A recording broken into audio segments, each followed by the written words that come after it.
Où est ton sac? Où est mon sac? Où est mon sac? Je regarde mon sac.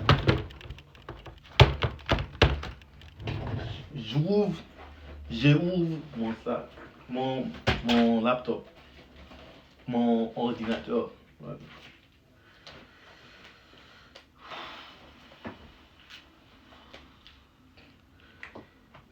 Je vois mon bouclier, bouclier. Wesh, wesh, wesh. Bro, I feel like playing game because I still understand 1 to 4. Now let me give you a breakdown of 1 to 4. Number 1, the question is explain the synthesis of serotonin. Serotonin is synthesized. Serotonin is synthesized. What the fuck? Serotonin is synthesized by tryptophan via tryptophan hydroxylase, which is the rate limiting step that goes to form 5-hydroxy tryptophan, which is then broken down by aromatic L-amino acid decarboxylase, which forms serotonin. So the question is a long question, but tryptophan competes with large neural amino acids to cross the blood-brain barrier. So high carb, low protein meals, which increase insulin, lower large neural amino acids, which increase the availability of tryptophan in the brain and enhance the synthesis of serotonin. So anecdotally, so observationally, people with seasoned anxiety disorder tend to crave more carbs in the winter to boost their mood, which in return boosts the synthesis of serotonin. Experimentally, rats who were given carbon-rich, protein-poor meals showed a 60% increase in tryptophan and a 20% increase in serotonin within 2 hours, and non-dietary method of enhancing the synthesis of serotonin is exercise. That's number 1. Number 2, whatever. So the answer for that one is they inhibit the enzyme acetylcholinesterase.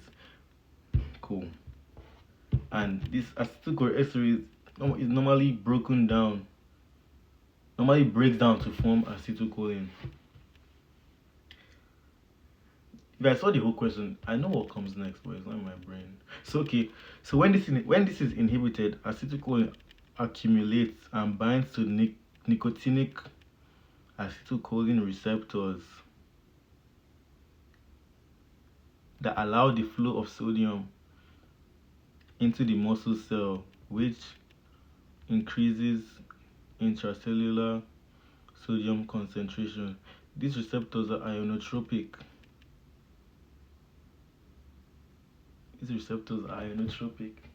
I've not even mentioned the neuromuscular junction. Is it for this question? It's for this question, but I can't remember where I meant to say neuromuscular junction. These receptors are ionotropic. I already said that, no? Acetylcholine accumulates and binds to the nicotinic acetylcholine receptors and allow the flow of these are ionotropic receptors that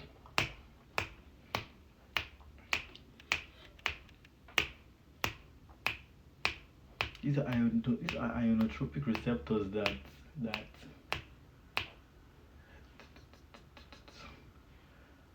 there's a word I'm looking for I can't find, but I just know that the ending of this is that the prolonged depolarization of the postsynaptic membrane leads to a continuous contraction.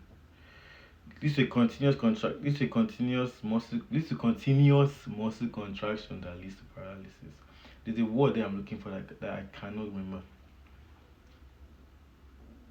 I've missed some things there, but that's basically it. Number 3, dopamine. What do you think this is? Oh my god. Why can't I touch it? What do you think this is? So dopamine is released onto the synaptic cleft, and this binds to D1 receptors that are GS coupled. This activates adenyl cyclase that increases the intracellular levels of cyclic AMP. Elevated levels of cyclic AMP activate protease kinase A, which translocates the nucleus and phosphorylates transcription factor CREB. So phosphorylated CREB binds to DNA at cyclic AMP elements and promotes the transcription and promotes gene transcription. The two drugs used for blah blah blah, methamphetamine and amphetamine. Number 4. This is like out of 14 questions. I know 3. I know 4. Like that second one, like I definitely know what it is. I just missed some words because I probably let me not say anything. But yeah, number 4 is our LTP. So in the induction phase before LTP, glutamate binds to NMDA receptors and AMPA receptors, but initially AMPA receptors are active to allow sodium come into the cell and cause depolarization. When the membrane is depolarized enough, the magnesium block is removed, and this allows calcium cells to come into the cell.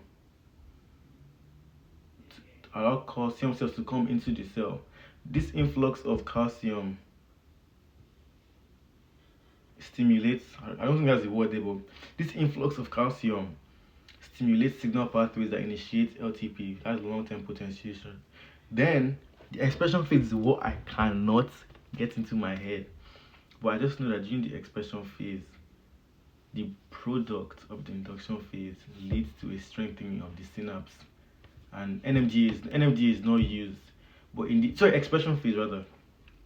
In the expression phase, the NMDA receptors are like the levels of the NMDA, so the levels of the AMPA receptors are increased, which strengthen the synapse, because as much as both receptors are used, NMDA is not used in the expression phase because it is used for long-term maintenance post induction phase.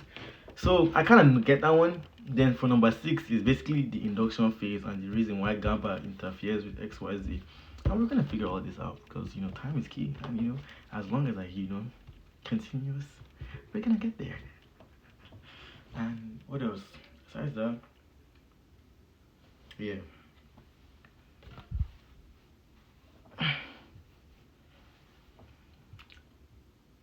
My hair.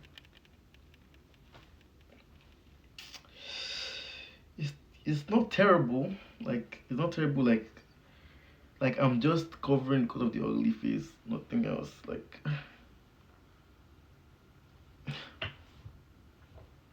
But it's not terrible.